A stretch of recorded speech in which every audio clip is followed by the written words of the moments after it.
Alright, this is the 10th time I'm recording this. Hello there folks, and welcome to this debrief of the Paradox Convention 2017. If you've followed me on Twitter, you'll know I was there. It was a lot of fun. It happened between the 11th basically of May and the 14th of May. Technically the 12th to 14th, and for those who were not press, the 13th to 14th of May.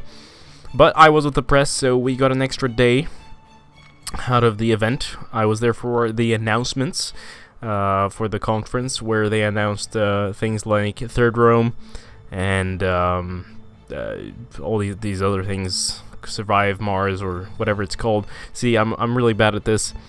But anyway, yes, I was there. It was pretty cool. Got to meet a lot of new people.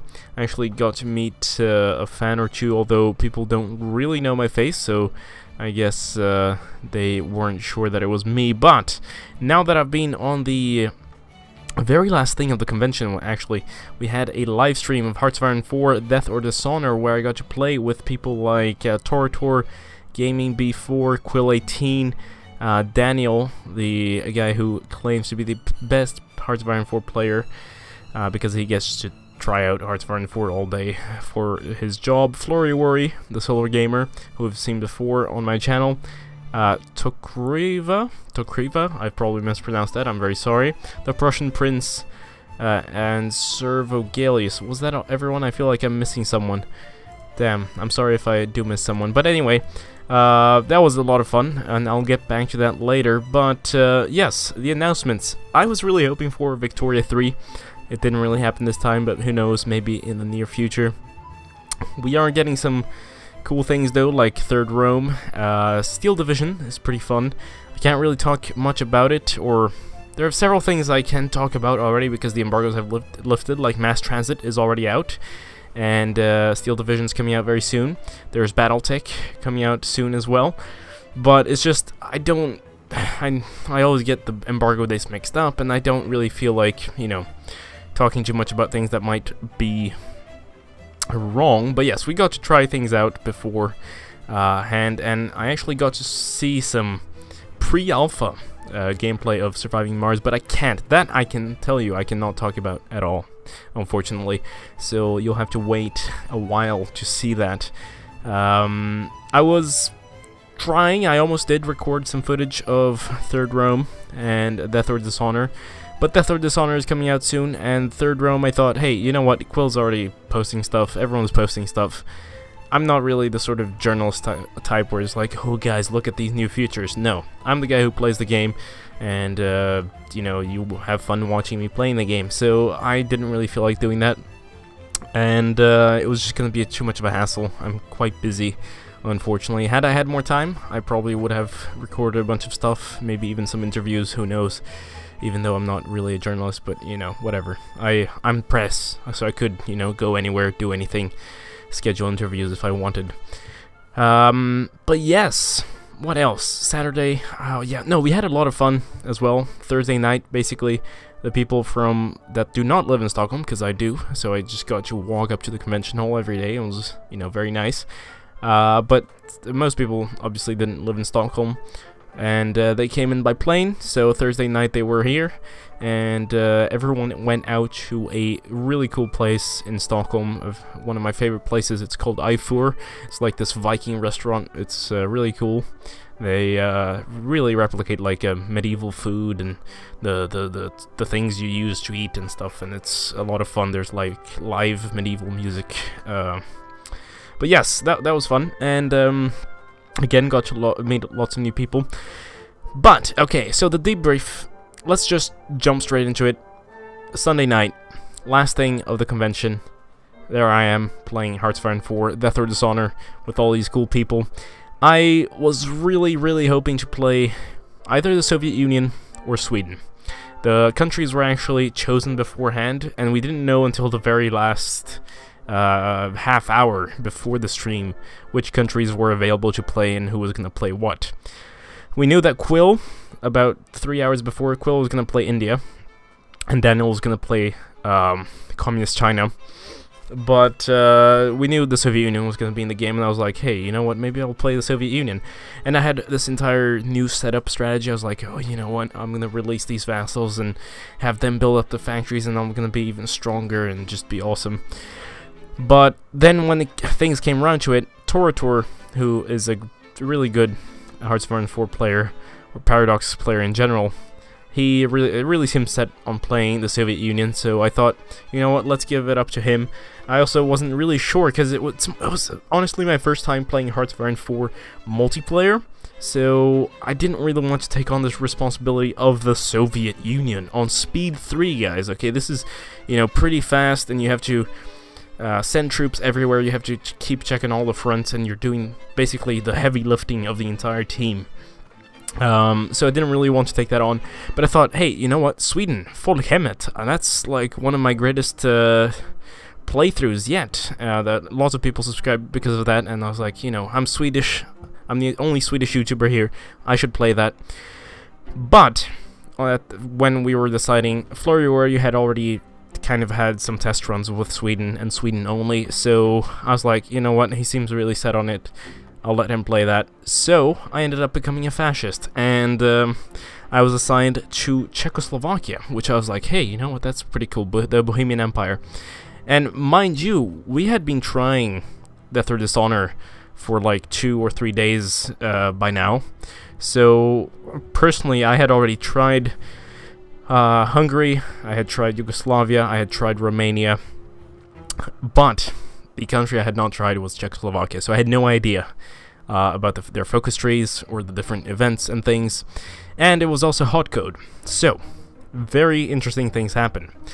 The Axis, we had this huge strategy where it was like, okay, we're gonna flip Belgium really quickly to the Axis side, and Czechoslovakia is gonna build up their industrial power, and we're just gonna send out stuff, and everyone's gonna do this and that, and close off the Mediterranean, and then we're gonna push back against the Soviet Union as soon as they attack.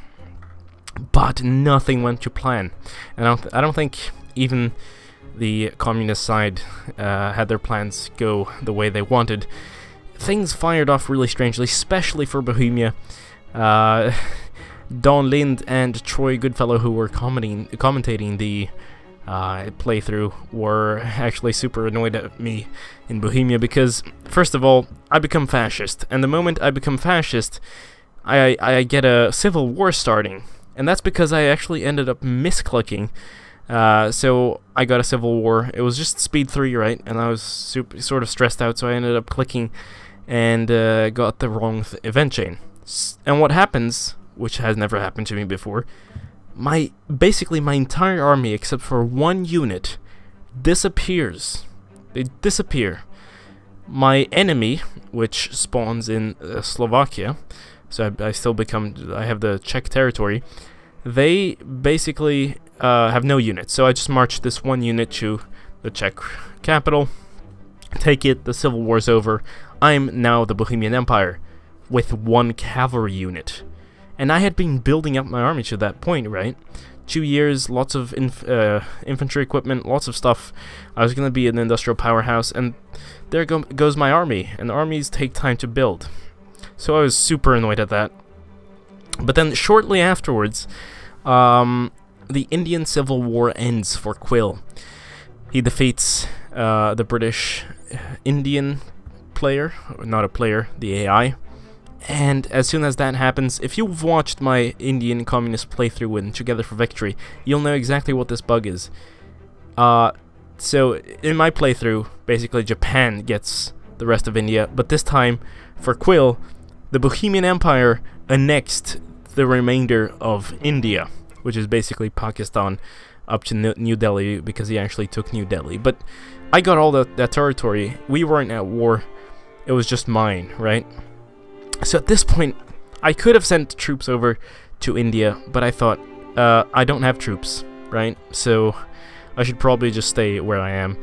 Fighting in Asia is just going to be crazy, because I thought, oh, India's going to have lots of troops, it's going to be surrounded, and then Daniel, he's going to be super powerful, he's going to have, you know, the PRC, and he's going to crush everyone, because he's apparently the best Hearts of Iron 4 player ever.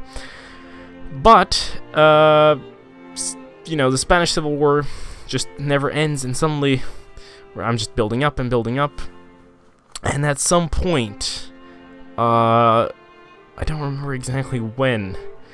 Right, I think we were attacking the Allies, and I was sending troops over to the French front, and by now I had an army of about 10 units, which, you know, before I had like 30 units, again, super annoyed, but whatever. I sent them to France, and suddenly I get another civil war. Really crazy, because I had chosen a focus that was supposed to just crush the Slovakian nationalism. And this civil war basically, again, wipes out all my troops except for 1 or 2 units. And it's basically a civil war between the Bohemian Empire and the neutral Bohemian Kingdom. And the Bohemian Kingdom immediately joins the Allies. And then, right afterwards, the Soviet Union, or Sweden, played by Florey, attacks Norway. They get to war with the Allies, and we're suddenly, you know, this huge war starts. I don't remember exactly when, but basically, you know, at that point, I took out the Czechs, or the Slovaks again, reintegrated them into my country, but I had lost my entire army again. Right, so I had to rebuild all over again with like this negative infantry equipment, which was really annoying because Romania had annexed Turkey with the help of Torator and the Soviet Union, and it looked like a very grim situation for a while, but the war kept on. The Slovak mountains kept, or the Carpathians rather, and the Slovak mountains and Yugoslavia were doing a great job at defending against the Soviet-Romanian threat. And then at some point the war was just dragging on and dragging on. I was building tanks, I was building lots of infantry. I had about 40 units, so I was, you know, starting to match my other players. Germany had, at the end of the game, I think only about 100 divisions. But anyway, I had some 40 units, and then something magical happens. Germany, and on my line, is able to push through and encircle or reach the Black Sea coast really quickly, because the Soviets had just 1 division in this one weak spot. And then my troops start storming in behind the Romanian Soviet lines, where about half the communist army was stationed, and that's when hell breaks loose. And the Bohemian Empire just grows and grows, and Germany grows, and it was just in 1 hour, you know, it looked very grim. It looked like we were gonna lose, and then suddenly, at the last hour of the game, this brilliant move is pulled off by the Prussian prince, and we reach Moscow and defeat the Comintern right as the stream ends. It was just a fantastic game.